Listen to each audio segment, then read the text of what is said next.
As an FBI special agent was my dream job. My whistleblowing was apolitical and in the spirit of upholding my oath. Nonetheless, the FBI cynically elected to close ranks and attack the messenger. The FBI will crush you. This government will crush you and your family if you try to expose the truth about things that they are doing that are wrong. We are all examples of that. Joining us now are Steve Friend and Garrett O'Boyle. Thanks for joining us, fellas. FBI whistleblowers Steve Friend and Garrett O'Boyle both join us now. Gentlemen, so glad to have you on the program. Thank you for your testimony. We need more folks like you, and I'm sure more people going to be from your background are going to be giving you guys more intel as you're sharing that with the rest of us. We can kind of see that this is becoming normal for them to be held accountable, because I think especially an institution that we pay their salaries, they need to be held accountable. I think a lot of people do share our beliefs and convictions. I think they just aren't at the point that Steve and I and others have gotten to. They're too afraid. Thank you so much for being a guest here on PBD Podcast. Thanks for having us. How big is that bloody flag that Steve's got? It's the whole wall of his house. Lots of love, guys. Thanks very much for joining us. That's Steve Friend, Garrett O'Boyle. Thank you for being with us this morning. More importantly, thank you for speaking out. We appreciate it.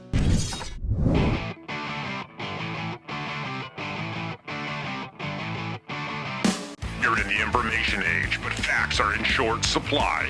Reject the noise, ask bold questions, and pursue the truth with FBI whistleblowers and founding suspendables Garrett O'Boyle and Steve Friend. This is the American Radicals Podcast.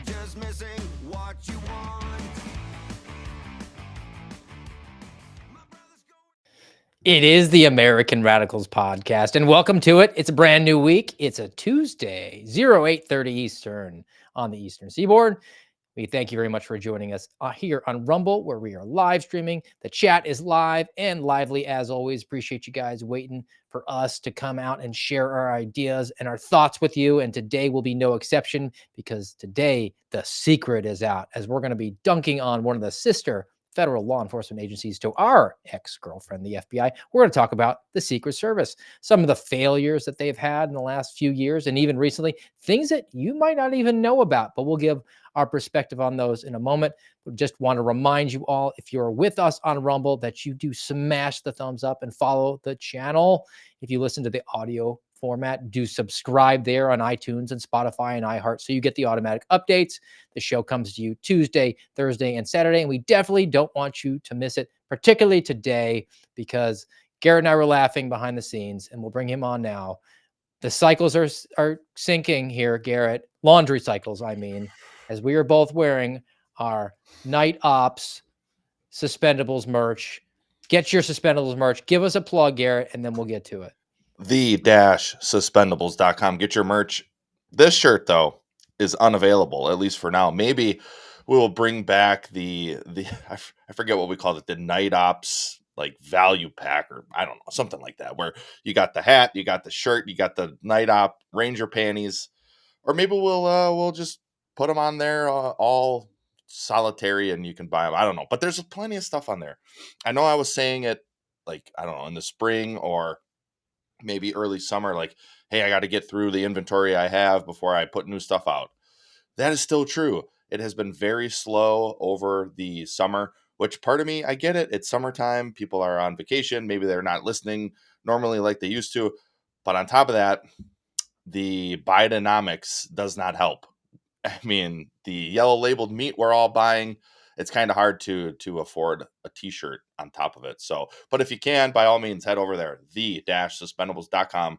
And I'm sure there's something you could find that you'll like. A sticker pack, maybe even. Those seem to be doing pretty well too. But yeah. Well, it's appropriate, our wardrobe choices here, as we're going to be like sneaking in the night to dunk on the Secret Service, who deserves it at this point. I think that these failures have been going on for a really long time, and they have sort of a different mission set than any other agency. And they have a different mission set to advertise success on, which is kind of, it puts them in a precarious situation normally, because whereas the FBI can put out fake press releases about the big drug bust or armed robbery that they stole from locals and they can claim credit for, the Secret Service doesn't have that. I mean, they can't advertise, hey, guess what? The president didn't get shot today. Don't you want to give us a nice helmet sticker for that? So it's a tough thing to sell, but they are certainly represented in pop culture as being this uber elite force, and they are very well funded, as we'll get to in the first story. and their training, from what I understand, is particularly rigorous and good. But just because you're the best funded and best trained doesn't mean that you're good at your job. And I think that these failures have been going on likely for a very long time. They just haven't been tested because people believe the movies and TV shows and then think, if I try that, I'm going to get smoked by a counter sniper agent pretty quickly. But as the Butler, Pennsylvania assassination attempt, the failed assassination attempt on Donald Trump showed us, there were legion amounts of failures that led up to that. And they've been discussed ad nauseum. We've got some more to get to here. But before we do that, let's go with the first story that I have, which kind of sets the stage for where the Secret Service was maybe even a decade ago versus where they are today. And this comes from NBC. So it's a little bit sympathetic, I think, to the Secret Service, because I guess they're, the good guys now. Law enforcement is good as long as it's with the federal government that's headed by a Democrat administration. They want to assist them. But agency in crisis, Secret Service has decade-old staffing shortfall, and that's been sort of exposed because we've learned that they're not using Secret Service agents all the time on these protective details. They're having to borrow people from Homeland Security who are not actually Secret Service agents. But just the brass tacks. 10 years ago, 2014, the year I got in the FBI, they had a little over 4,000 protective employees. And not all their employees are protective. Some people do counterfeit and administrative stuff, but a little over 4,000. And that includes the analysts and people who are not necessarily gun toters. The agency entire budget was $1.8 billion. Now, 10 years lapse, they get $3 billion. So over a 50% raise, but they only have 3,600 protective employees. So they've actually gone down in staffing and have received more money. So they're very well funded, maybe not quite as well staffed. The Secret Service complains. They say people get trained and then they go to the private sector to make more money. But they also have an additional problem because of all the octogenarians who they are protecting have families and grandkids. And by law, grandkids get Secret Service protection. So they're being spread even more thin. I mean, you were in the federal government for a time and still are. Definitely. That's right, Steve. Don't forget, I'm a Fed boy, as it were. So careful. Hide your kids, hide your wives. They're raping everybody out here. How about we do more with less? Where's that mentality? Gone.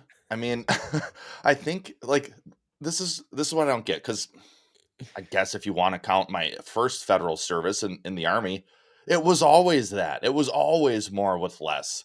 It was always, hey, you get one MRE today because we don't have enough boxes of MREs for some reason. Or, hey, we only have so much ammo, so we're going to do a lot of dry firing today. And then near the end of the day, we'll use some real ammo when your arms are just totally destroyed and smoked from doing ready up drills for like 17 hours.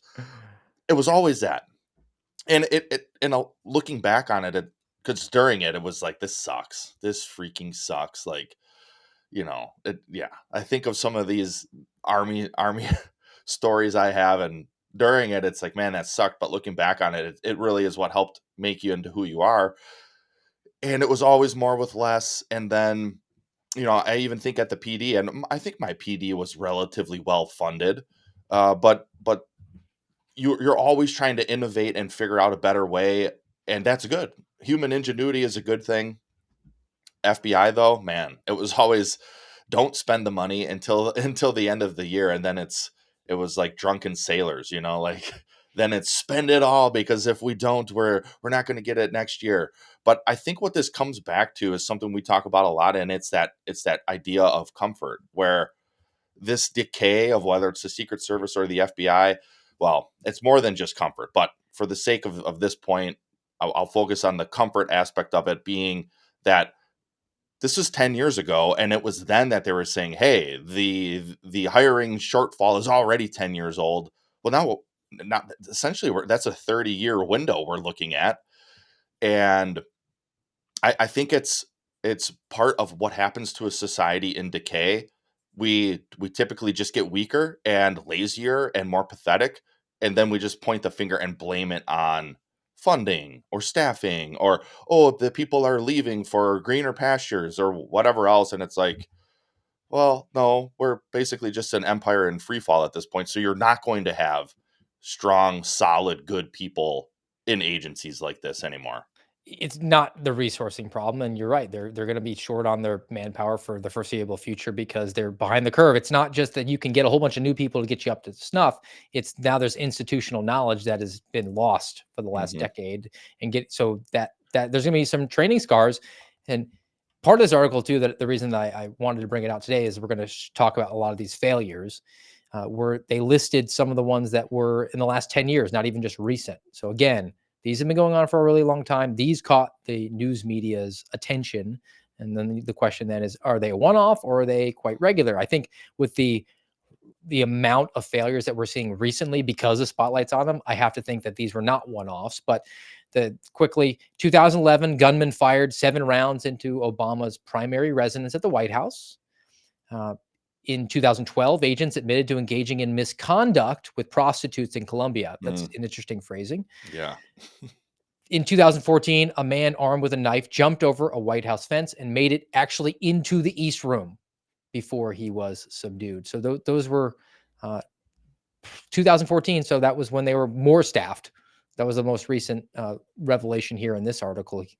And things have only gone downhill since then, as we're going to cover down on now. And this was a second story from Real Clear Politics. And I think this got some attention. I don't know, believe we discussed it very much, Garrett, but it's about a Secret Service scuffle, which prompted the DEI and vetting scrutiny about who was actually on the protective details. And was interesting because this was written when Kamala Harris was the vice president and not a candidate for president. This was a member of her protective detail. So this was a Secret Service agent assigned to Harris, was removed from her duties after physically attacking the commanding agent in charge and other agents trying to subdue her. Several sources in the Secret Service community identified the agent who was physically attacked, and her name is Michelle Herkzeg. Hmm. That's hard to say. I'll just say Michelle. So Michelle showed up. This was at the airport. So she showed up to the terminal and began acting erratically. She grabbed another senior agent's phone and started just deleting apps off of it, which is an interesting flex. Yeah, strange. Another agent shift leader was able to recover his phone, and then he acted as if nothing happened. So they were just going to like let bygones be bygones with the person who has a gun and is acting erratically and has theoretical can get close to the vice president. So Michelle's bizarre behavior didn't stop. She then began mumbling to herself, hid behind curtains, started throwing things, including menstrual pads, at an agent, What? telling him that he would need them later to save another agent, and saying that they were going to burn in hell and needed to listen to God. Garrett, were you pretending to be a Secret Service agent that day?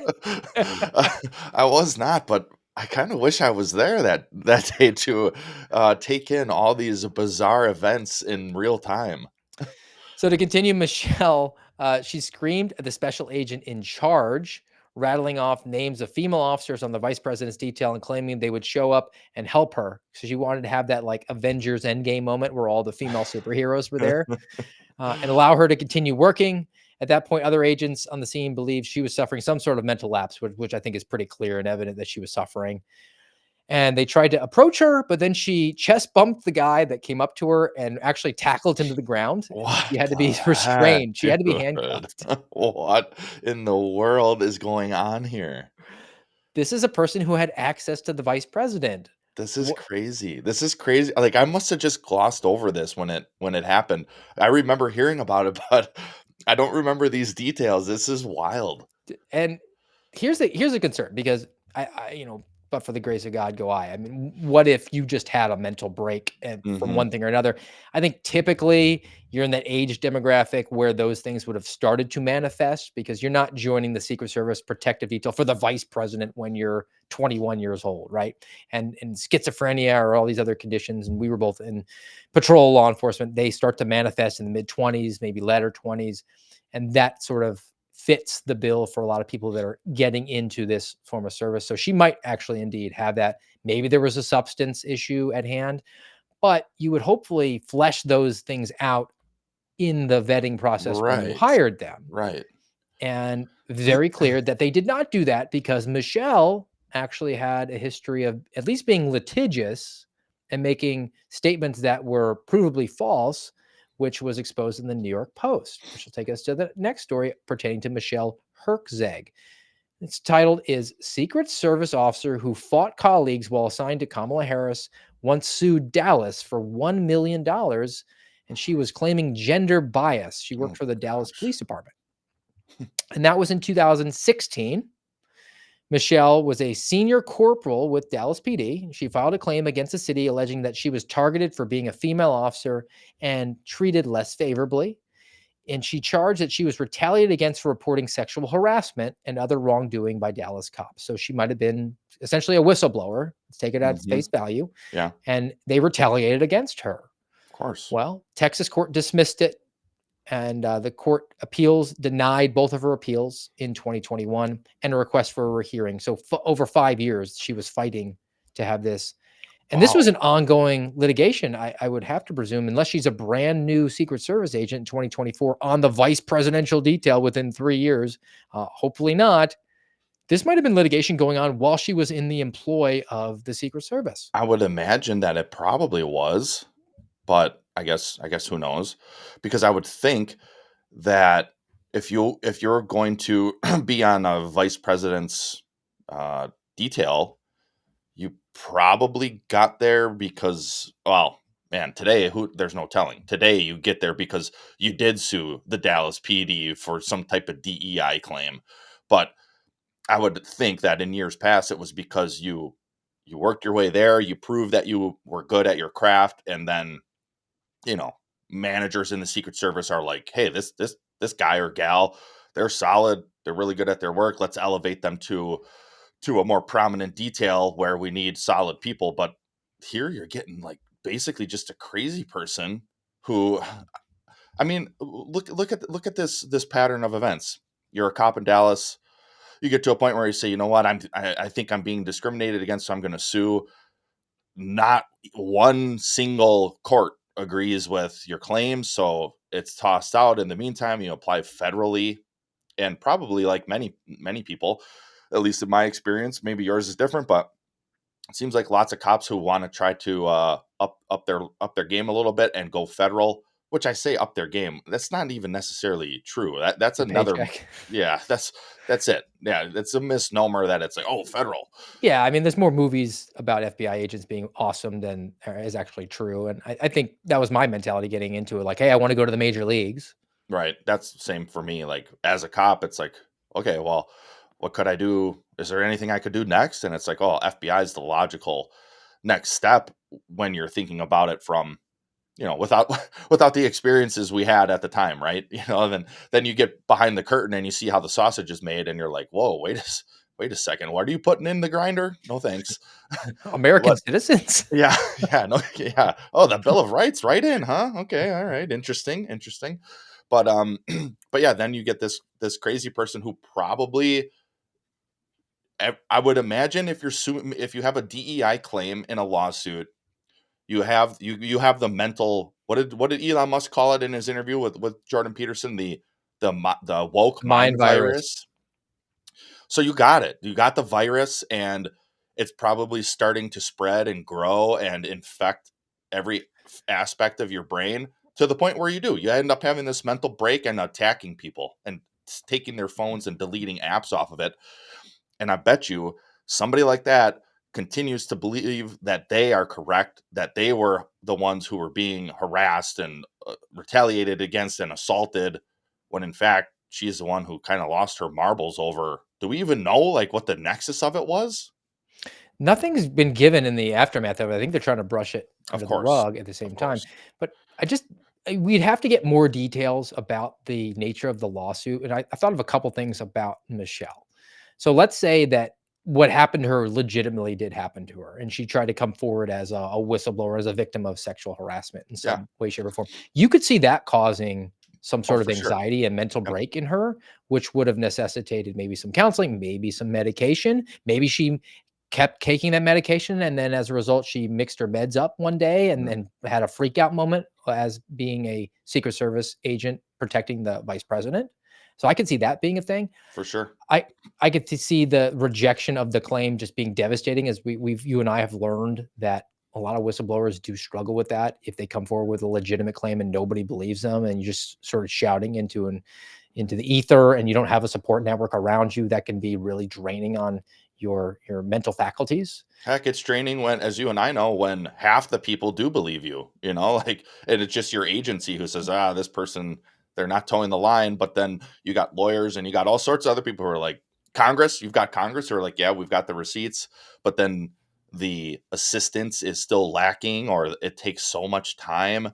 And it's like, well, we talked about gaslighting last week, and it's like you're getting gaslit from the agency, you're getting gaslit from members of Congress trying to make you into a criminal, and you're like, wait, I did the right thing though, right? I got the receipts, I sent them off to Congress, and here we sit, the years later at this point, 2 years later, and so yeah, if nobody is believing your claim, man, that would that would be rough, dude. And especially if it is one of these, like if it's a sexual assault allegation, and it's, whether it's even just a colleague, or worse, if it's a supervisor, and then nobody's believing you, that would be devastating, especially if true, because that's a piece that's difficult, It's a right? Is like betrayal.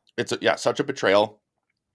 And a lot of people will point, like, well, she has a DEI lawsuit or whatever. It's like, okay, well, that aside, what if she was assaulted physically or sexually? Either or, and that piece is true. Well, I don't care about your politics at that point, and about your woke ideology that you might have. That's wrong. That doesn't mean like you get to get assaulted at the workplace, like, and it seems like lots of people have a hard time kind of, siphoning through the murky waters of that. And it's like, well, they're my enemy just because they're politically against me. And it's like, well, that doesn't matter to me. That doesn't mean you should get assaulted sexually or otherwise. And I'm even thinking about the application process to join the Secret Service. It's probably very similar to the FBI. I Right. don't know, but you have to tell them if you're involved in any sort of litigation, Mm-hmm. and Yep. that's part of their consideration for bringing you on. Well, what is it about? And those sorts of considerations need to come in. So, did they say, "Oh, we're not concerned about you being sexually assaulted. Yeah. We're not concerned about this being dismissed right away. That you might have that." Sort of being a litigious person bringing fake information forward. Those are all things that need to get fleshed out. And did they just ignore it because there was the DEI component to it? I mean, Yeah. we're not answering these questions. I think that those questions, though, need to be pushed out into the ether. And instead, we just got this story. We were all kind of like, what the heck? And Yeah. What then happened? never heard from it again, which is just further evidence that the secret needs to be out on the Secret Service. So we'll transition off this story though, and get to one more that I think is equally troubling. And we're not banging on female agents specifically. It just happens to be the stories that have come out here. But this was more recent. Was the Trump detail had an agent not standing a post because she was breastfeeding. Mm. Well, this is reported in Newsweek. Secret Service investigating report agent left the Trump event to breastfeed. And the site agent went to do one final sweep. The site agent's basically like the on-site commander, not the overall commander, but would be like a SWAT team leader, right? And doing one final sweep, making sure everybody's standing the post. Their child in a room that was supposed to be set aside for important Secret Service official work, like if there was an emergency and Trump got hurt or injured, they had to get him sequestered in there for a moment. The agent, who was from Atlanta, was accompanied by two other family members who were not cleared to be back there.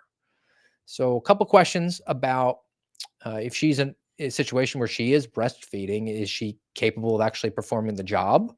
Yeah. And then questionable judgment too, as far as you don't bring your baby to work, particularly if you're involved in the executive protection, particularly if the guy that you're supposed to be protecting has recently been shot at, and you don't bring your family behind the lines to do that. So she badged her family's way in there. Yeah. I mean, it's it really is a well, it's another, like you said, what the secret is out. Like, on one hand, It's like, I get it. You have to pump or breastfeed your child. Okay. Well, yes, it says breastfeeding. So it doesn't say she went Not a to, reasonable accommodation. yeah, right. And so it's like, well, you brought your family with so you could kind of take a little break to breastfeed. And I don't know how old the child is, but if you're breastfeeding, you're, probably 2 years or under at most 2 years. And so probably, within the first, most likely, like, year, maybe 18 months of their life, that's a small child. And you're bringing them to an event where you're supposed to be working to protect a former president who, like you said, was nearly assassinated recently. And you're squirreling away into some official room to do your breastfeeding. Like, I, that that person probably shouldn't be on that detail. Like, maybe while they're breastfeeding, part of that reasonable accommodation should be they're not doing any protective work. So they are stationary in their at their field office, whatever field office they're in, so they can squirrel away to pump or to take some extra time off to be with their child who is an infant still. And it's like I remember when I was a cop, we had like a room where nursing mothers could go and pump. And I remember, like, people would get upset about it, to include women, by the way, who didn't have children or who weren't breastfeeding, because part of that reasonable accommodation, they basically got to stay on the clock while everybody else was out shagging calls in their district or their area, because they were back at the PD, pumping or whatever. And, like, Steve, it takes a little bit to get your duty belt off and your vest and all of that. And it rubbed people the wrong way. But then at the same time, well, it really goes back to this idea of men and women's roles. And I know a lot of people don't like that, but it's like, when we lived in Kansas, my wife didn't work. And we were very grateful for that, because she was able to focus on our family, on our young growing family. And Paige was she was born while we were in Kansas. She was born just a few months after we got there. So she is nursing her. And like, even before we left for the FBI, like, she started scaling back how much she was working, because we did have a young, budding, growing family. And I'll say it for the thousandth time: women are the most precious, important resource on earth. And so, just because you have to breastfeed at work, maybe you should think about that and say, what is truly my role here? Because it's a miracle. One, it's a miracle that you can have children. I can't do that. Two, it's a miracle that you can breastfeed. God made you in such a miraculous way that you provide the sustenance for your own children. You shouldn't be off guarding Donald Trump or anybody else, period. And maybe when you're done breastfeeding, sure, you come back to the job. I don't know. But it's the we've been duped, Steve, as a society. We've been tricked. We have been deceived. And that's exactly what Satan wants. He wants us to be duped and deceived, and to say, well, it goes back to women's suffrage, right? Like, anything you can do, I can do better. No. And guess what? Vice versa. Because anything you can do as a woman, I can't do better. Because, like I just said, I can't have a child. I can't breastfeed. I can lift heavier things and I can go die in war. I don't want that for you. I don't want that for my daughters. It comes back to the question also, to me, of reasonable accommodation, and there's laws for that, right? And there's a consideration. It's a negotiation basically between the employer and the employee. What you're asking me to do is unusual, but is it reasonable? Does it create a too big of a disruption to our workplace?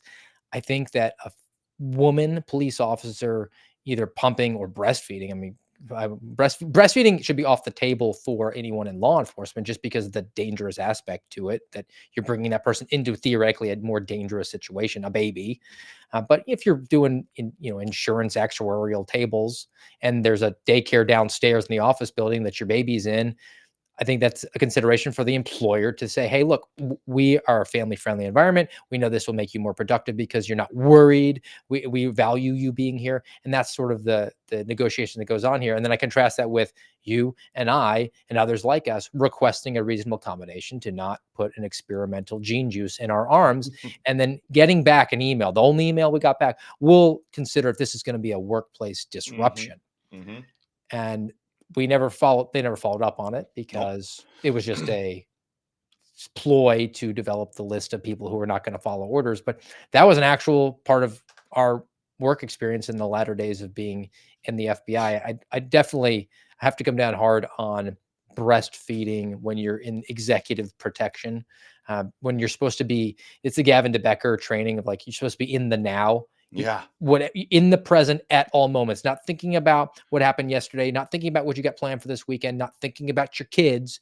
You are just looking for threats. Mm-hmm. And I have to question whether or not you're capable of doing that if you have a timer on that says time to pump in 45 minutes or time to breastfeed in an hour. Like those sorts of things come in, and you're just, regardless of how competent you are and squared away and how much you want to do the job, you cannot exist in the now. And then the reasonable combination, like you said, would be go back to Atlanta field office and you can perform other duties for this agency, and we can bring you back on the protective detail if and when you are done with taking care of the baby. I mean, Right. that's reasonable to me. Yeah, that seems very reasonable to me. And honestly, if you're in the Secret Service, another reason there's such high turnover in the Secret Service is because they are traveling a lot, especially when you're on a detail like a Donald Trump detail. Like you're traveling a ton, or any, Joe Biden, Kamala, like you name it.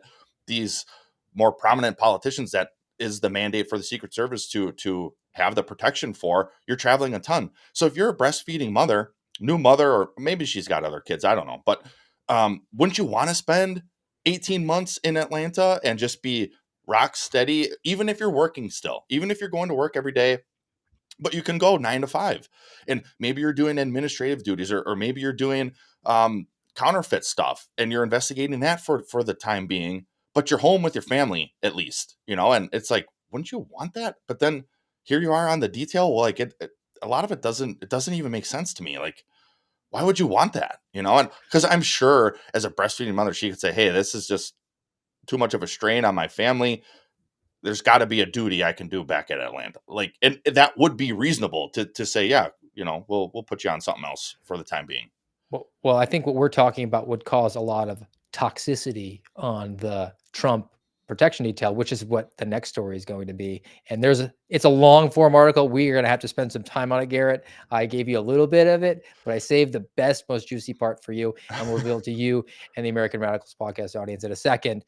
But we definitely want to thank today's sponsor, which is the OG sponsor of the program. That's the True Earth Pharmacy. Go to trueearth.co, trueearth.co. And when you do, you can use our promo code. They only do business with the American Radicals podcast. AMRAD24 is the promo code that you use to get 10% off store wide. You can get their fertilizers, which I have seen the photos of, and they are leading to some very productive gardens and farms. So if that's your jam, definitely look into what they got there. If you're interested in getting healthy in 2024, as now moving into the latter trimester of 2024, it's not too late, guys. You can look at the pharmacy spelled with an F, all the various supplements that they have there to improve any of the maladies that you have. If you have questions, be sure to call them up. Claude, the mad scientist, CEO, president, chief at True Earth will handle those, and he likes getting them from this audience. So trueearth.co is where you go. Promo code AMRAD24 for 10% off.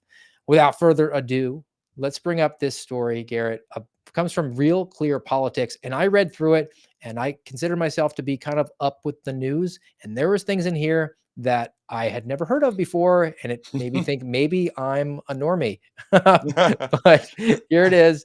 The title of the article is Dissension Toxicity Plagued Trump's Secret Service Detail Before the Assassination Attempt. So they're trying to go back and, I don't know, retcon how dysfunctional this protective detail was. But we'll read a couple excerpts here. Trump's regular detail team, it's 60 guys, 60 Wow. employees, and that includes support, not necessarily just the gun toters. They've been beset with internal division, long work days and weeks, and constant stress. Oh, there Last you go. year, they had one of their members commit suicide. Oh no, good grief. But leading up to the assassination attempt, which was July 13th, 2 months before, in May 15th, the two top leaders, so I guess that would be like the senior team leader and maybe the assistant team leader, they had a dress down with the entire staff via a virtual meeting, announcing formal investigations, what they argued were serious misconduct violations. So the one leader spoke first. He accused someone in the detail of stealing. Then he condemned an incident in which one of the members of the team took a cell phone photo of two other members of the team who were support staff because they were sleeping while in the command post at Mar-a-Lago. And then they circulated the photos around the team to basically kind of shame these guys back into compliance. The real outrage was that that taking the photos, they said, were created an unsafe environment. And that was their concern. It was who are they offending, the sleeping people? Now I'll pause it there because you worked in law enforcement, you worked in the military. Instead of maybe taking corrective action through official channels, embarrassment tends to be a pretty useful tool in this context. I don't Yeah. necessarily have a problem with that. No, not at all. Just the other night, two of my brother-in-laws were over and they were asking me like army stories, and like I remembered stuff I'd forgotten about. But one of the things I mentioned to them was when I was in Afghanistan, it was like a rotating post called SOG, Sergeant of the Guard, and your job, and it was E5s and E6s essentially, so sergeant and staff sergeant who would be SOG, and I forget how long our shifts were. I mean, we basically made the roster ourselves. We'd get, we'd do it for 4 hours or something, and basically, or 6 or 12, depending, whatever. Basically, what you had to do was go around every hour and do a check on all the guard towers, and because there was like a Joe in them, like a private, maybe a PFC, maybe a specialist. And they're in there alone, and you'd bring them chow if it was during the day, like breakfast time or lunchtime or dinner time. Like as SOG, you would bring them their meal so they could eat, and then you'd talk to them a little bit, get a status update if you needed. They had radios and stuff too, but in the middle of the night is when it got real sketchy, is because you're tired and they're tired, and when you go and do your rounds, like sometimes you might catch Joe like nodding off a little bit or straight up asleep, and then it's like, what's the best thing to do here? Like, you're not going to yank him out of the guard tower in the middle of the night, but you got to deal with this.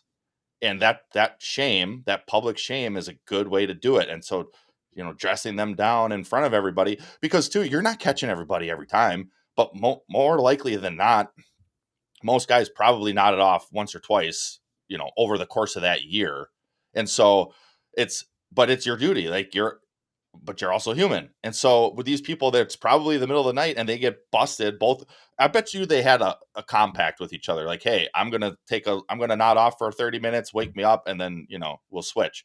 Because we don't both need to be awake, right? Like, nothing's going on. We're just sitting here at Mar-a-Lago, right? Like, and we're busy, right? And so, but then they both fall asleep, they get busted. That public shaming, it doesn't mean you despise the person. We've all done. I've been subject to that, especially like I think of in my army days. Like, yeah, you get dressed down in front of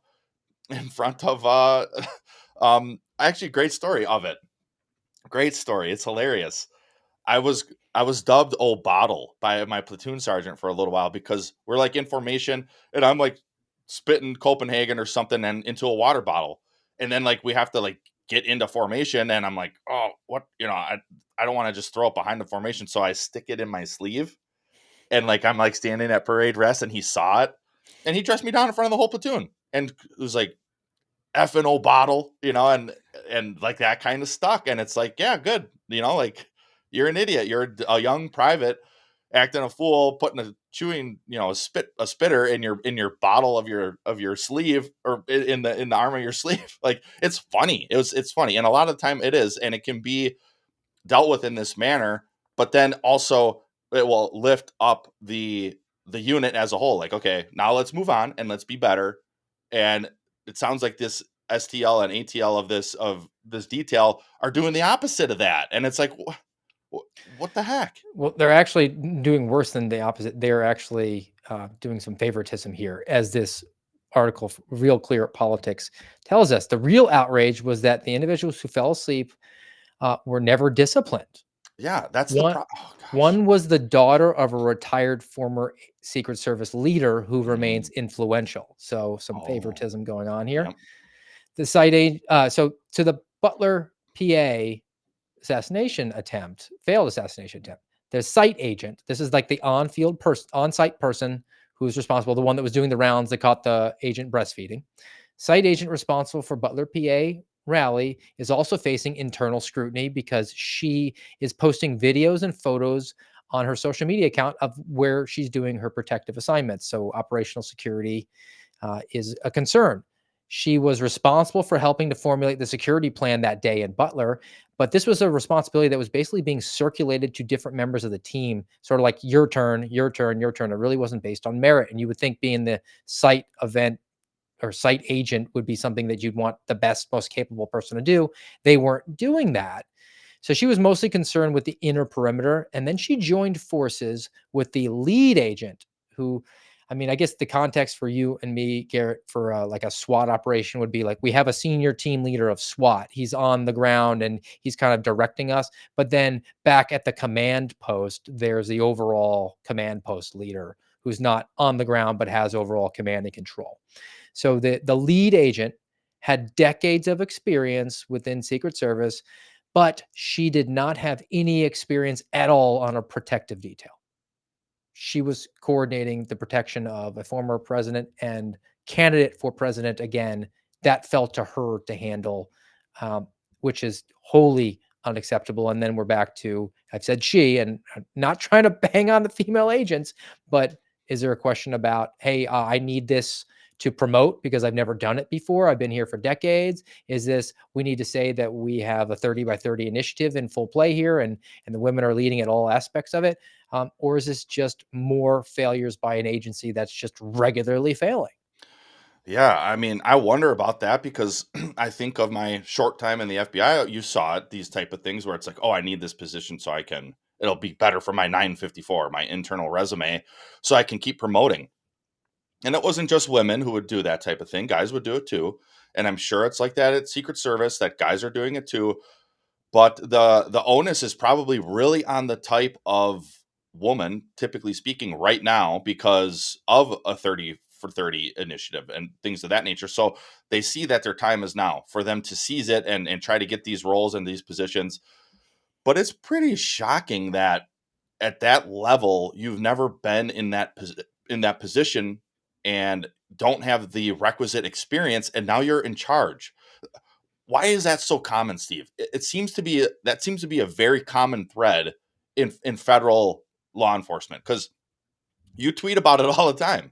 You know, so and so's the SAC and wherever field office, and then you'll do a quick search and find their LinkedIn or their background that the FBI openly publishes, and it's like, oh, they were an agent for 5 years working gangs or whatever, and now they're in charge of some division or program or field office, and they don't even have the requisite knowledge to to really be in the position. Now I get it if you are some type of supreme badass leader and have all the right leadership qualities, but those are rare. Those are not a dime a dozen. It There seems to be certainly all of aren't. them. All of Say them get yeah, promoted.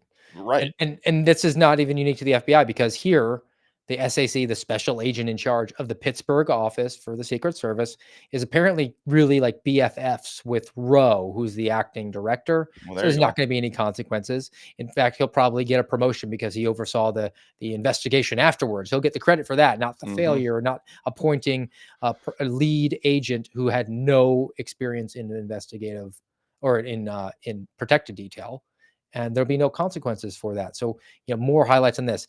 Now, to the good eating part of this story, which is still going, by the way, comes from Real Clear Politics. And this made me question whether or not I am actually a true consumer of the news. Um, so there, over the last year, there have been at least two other previously undisclosed intrusions. One involved a breach at President Obama's Hawaii residence. Secret Service managed to locate the intruders. Two sources describe those who managed to breach the waterfront compound. That's where the Magnum PI house that they bought. So it's worth like millions of dollars. They breached the compound's cutting edge security. Young people trying to get a photo of the residence so they could post it to social media. They got caught, and I don't see, there's no listing of were there any consequences for that. If it was probably a local trespass, even though that's under the protection of federal agents, I don't know where that would fall in as far as being a federal offense. But they breached the security and then they covered it up. Hmm. And then this one, Garrett, which I held in reserve for this exact moment. All right, set your O'Boyle me. Set it to 0. I need the tear weight down to 0 and see how high we can go. All right. In late May of this year, so around what is it, 3 months ago, an erratic man was able to infiltrate and spend one night, at least one night, in the Miami field office, the Secret Service Miami field office. Some agents working out in the gym violated office policy by propping open the door to help ventilate the room. A man in shorts and a t-shirt entered through the partially open door and no one noticed. These are security specialists. He accessed computers on an open internet line and downloaded and watched porn. The Secret Service didn't arrest him on federal charges. Instead, they turned him over to local Miami Beach Police Department. Interesting take there, which to me it says we got to cover this up. We cannot let this one get out. I don't know what charges they would have. I'm sure there's some type of federal It's a charge that would. federal building. Yeah, He was breaking into the Secret Service office, yeah, and like Mission Impossible style, like coming down off a zip line. which could he No. argue? Could he argue like, hey, the door was open? But okay, I would imagine in Miami, because like I think of the FBI office here in Milwaukee, like you can't just walk up to it. You know, they got a gate around it, and like you got to badge in to get in. If you're a visitor, you park in the lot that's outside the gate, and then you got to go check it. Like you can't just walk up, even if a door was propped open. You can just walk up and open it and go into the gym and then There's a hang out. man trap, right? Yeah. Exactly. Yeah. So it's like, oh, okay, now I'm stuck because I got in this door, but I can't get through that door. And I would imagine a Miami Secret Service office is relatively big. Like, I'm sure it's not as big as like the field office for the FBI in Miami, but it's probably as at least as well. I was going to say Wichita, as big as the FBI Wichita. It's probably bigger than that, but even that, like, you still got to badge in. You can't just walk in. You got to be let in. I mean, I worked in resident agencies like you, so I guess theoretically, if they were in some sort of office building, that the security wouldn't be there. They wouldn't have like the outer perimeter gate with the armed security that you have to go through and they sweep you. But to get ventilation, it means they probably propped open multiple doors, right? Because opening the one inner door to the man trap isn't going to get ventilation to your Yeah, gym. So they right. probably propped open multiple doors. Then he got in, and then he somehow got on an open internet computer. Which, how do you do that? I Like, did somebody leave their? I would imagine that the Secret Service has like an ID card, like we had in the FBI, that you stick it into your computer, and that's the only way you can get on. But then you need a password. Like, so how the heck did this guy get on the internet to start looking at porn inside a federal office building? we had reviewing stations that were, I use them for like child pornography type of stuff, which I guess theoretically could be open, but at the same time, they don't have those open to the internet because they don't want your child porn to get on the internet, right? Mm-hmm. So maybe someone did actually leave that, and he just watched porn all night long. And I guess the housekeeping staff didn't catch him, or maybe they just weren't working that night. And they didn't set the alarm, because that's the other element to it as well. I worked in a small office in Iowa, and I would get burned on this during the thaw every single spring, because it was this old office building. We would set the alarm, we'd leave, and then there would be leaks from the snow on the roof that would cause some sort of leak in the building, and the motion sensor would get cut off or set off, or there would be a spider web or something, and I would have to respond back. And then people got tired of it and they stopped setting the alarm, which is another element here, which maybe that's what these guys were doing, and they weren't properly securing the building. And this is a security focused agency, and this guy was able to get in there and watch porn on the government dime, and they didn't want to own it, so they handed him off to the locals and said, do not tell anyone. To which my biggest infuriation with this entire thing is that no one at Miami Beach PD came out and Yeah. just owned these guys. Right. Like, what are you guys doing? Like, how did you let this happen? Which, it goes to like another aspect of law enforcement, and I guess in a way it's similar to like the inter-service rivalries in the military. Usually it's like in good fun, but there's a lot of truth to it too. And in my experience as a cop, like, you just didn't really care for the feds, any fed. And there was like a pecking order though. FBI and Secret Service were pretty low. Like, we're not were not thought highly of. And I would say, if in my experience for FBI, it was because it was the nerdy, snobby types, or just the a-hole types, like a Paula Bate. Well, like a Paula Bate and a Chris Ray are great examples, or a girl boss like a Jen Moore, because Chris Ray is like just pathetic and weak, and like you probably think like if he was to ever like shoot a gun, it would jam because he's like limp wristing it, so it's like malfunctioning. And then Paula Bate's just an asshole, and oftentimes FBI agents, when they deal with, and I'm not saying all, because like, like you and I, we were cops. In my experience as an FBI agent, the best FBI agents were guys who were former cops. And sure, maybe I'm biased a little bit there, but being able to see how they would interact with people, even in interviews or even just liaising with other law enforcement agencies, like it was pretty abundantly clear that that was the case. And sure, there might have been outliers like a Kyle Seraphin here and there where he didn't have a law enforcement background, but still was better than most FBI agents. But it now I'm losing my train of thought. I'm just rambling now, Steve. But it's and then the Secret Service, it's like, okay, you're gonna, because you would deal with them sometimes with counterfeit money, right? Like, hey, we got this fake money. What do you do with it? Like, oh, you got to contact the Secret Service. And it's like, that's all they deal with. And now as a cop, you're showing up because they're trying to ventilate their gym. And now they got a vagrant in there who's looking at porn. Like, Maybe they called the real police to deal with them too, like the FBI they office did, I think, in probably did. Cincinnati. Yeah. We're scared. We need the real police to Uh-huh. respond. And it's like, you literally have a building full of people with guns and you're going to call the real. Okay. All right. Good luck with that image of yours. All right, we got one more story I want to get to quickly before we have a nice palate cleanse for you all. This one was a little more publicized because it was recent. It was at a Kamala Harris, I think it was a campaign event or maybe a fundraiser up in Massachusetts. And wouldn't you know it, the Secret Service broke into a salon in order to use the bathroom. So the owner, Alicia Powers, saw security footage of someone placing tape over the outside security camera. Later on, she saw other cameras that the business was being used by Secret Service and EMS. So apparently Secret Service found out and told the EMS guys, hey, you can go use it too. We staked our claim there.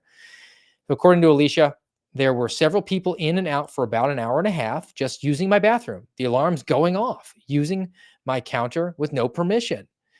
When Powers reached the salon later that afternoon, she spoke with EMS workers who said that they were told to use the bathroom in the salon by someone dressed in all black. So Secret Service signed off on it. She interpreted this as being Secret Service, and the bathroom was left disgustingly dirty by one of the premier law enforcement agencies for the federal government. And I mean, you could dunk on them for being just jerks and disgusting and the egregious nature of doing this. They left the tape on there, the secrecy of it. How about a Third Amendment argument? That's quartering soldiers. That's exactly what I was going to say. I had it pulled up. No soldier shall, in time of peace, be quartered in any house without the consent of the owner, nor in time of war, but in a manner to be prescribed by law. And oh, if the founding fathers would have had the foresight, Steve, to extend it to every piece of the government and not just the quartering of soldiers, but that's exactly what this is. That is exactly what this is. And the founders, why'd they make it the Third Amendment, Steve? You got freedom of speech and religion. You've got freedom to bear arms or the right to bear arms. And now you've got freedom from having government intrude into your living space. Eat out your sustenance. Yeah, and I would say that especially in a modern, I would say even back then, if you probably lived above, if you're a shoemaker, you probably lived upstairs. So they can't come into your shoe store and use your outbuilding to take a piss. Like this story, this is what gets my O'Boyle meter like through the roof because of how egregious it is and how. Like, I'm not going to cut slack to anybody here. I'm not cutting slack to the EMS workers. Oh, the guy in black told us we could do it. Use your effing brain, dude. And the Secret Service who did this, like, you should be tarred and feathered. That plain and simple. Because should be fired and prosecuted for trespass. Yeah, like by the state of Massachusetts. Right. Like, how is this not murder babies? B&E? Like this is breaking and entering, and what? Because you're the government. So you just get to do what you want. And that's exactly what it is. Like Oh, it's so frustrating. And it's this pop culture myth, like, you can't commandeer a vehicle like they do Yeah. in Beverly Hills Cop. Get out. Give me your car. Like, It doesn't exist because people have rights to their property. They're not duty bound to assist you. That's the way our government structure is set up, and that includes allowing you to use their toilet. And she didn't even give them permission. They they just did it. burglarized Right. her facility. And from what I understand, they were also like using like hand creams and sanitizers off the counter. What Okay. Yeah, so that's that's theft. theft. So Yeah, you entered to commit a theft. That's burglary. That's a felony, that's a and felony. you should be prosecuted. And don't get me into this. Well, we were just in furtherance of our duty. Well, then find a place to go take a leak that's approved, or just don't be a jerk and call ahead of time and do a site survey and say, hey, look, we're going to need a facility for our people. Can we do that? And after the fact, calling and saying, we really apologize. We'll pay for the cleanup. We'll pay for the alarm services is not sufficient. You have already deprived that woman of her civil liberties. You've already impeded on her Third Amendment rights. So Yeah, exactly. And it's yeah, dude, it gets me so frustrated because this is the one she covered up the camera and it's like, you're doing something wrong. You know you are, and you're doing it anyways. yeah, that's why they covered it up. So why Yep. don't you leave us with your thoughts, and then we'll finish on a palate cleanse. Yeah. I've been finding so much in Proverbs lately that just really lines up with our topics. This one, Proverbs 22:29, it's the last verse in the chapter. It says, "Do you see a man skillful in his work? He will stand before kings. He will not stand before obscure men." And what that's telling us is do your best to be good at your job, to be good at your work. This should motivate us to be excellent. And it's really a praise of capable and diligent people who finish their tasks well, who are really uh, good at their job and good at their work and good at what the Lord has placed in front of them. Like I've talked about it many times on the show and otherwise. I still kind of mourn the loss of the career I had and that I thought I would do, for the rest of my adult life, from 6 years in the Army with deployments to Iraq and Afghanistan, to a cop for 4 years, to an FBI agent for 4, and SWAT for 2 of those, and then to the new surveillance unit I was heading to. And like, I thought that was the path, right? That was what the Lord had provided for me to do for him, for his kingdom. And now that path has changed for you and me both.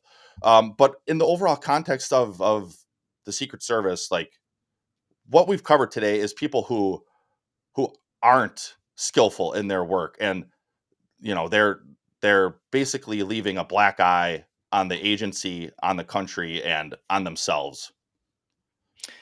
But the question is, do they know it, or are they going to continue to message themselves as being premier?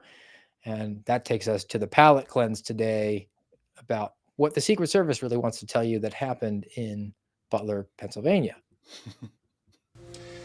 We at Trump's Secret Service detail that works for the Biden administration consider the security of today's rally to be a great success. That's right. Let's not forget that only one president was shot today. And he only got shot once. And it was in the ear, and he has 2 of those. Plus, he lived. And we neutralized the would-be assassin in under 60 minutes from the first sighting. That's pretty good. That's fantastic, especially when you consider that is less time than your average episode of 60 minutes. So there's a lot of wins to take away from the day.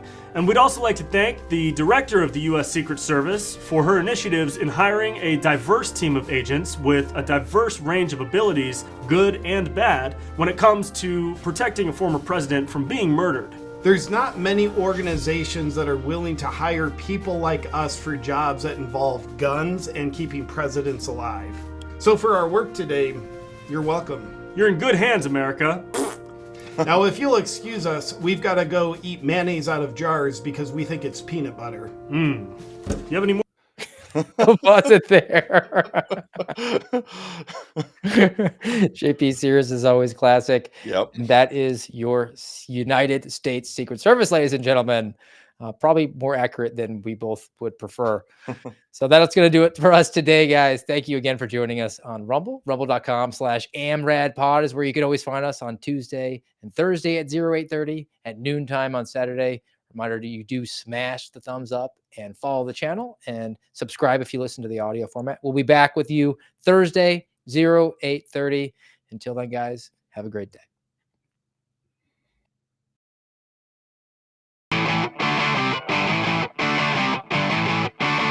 You've been listening to the voice of the Suspendables on the American Radicals podcast. Follow us on rumble.com/amradpod. Everybody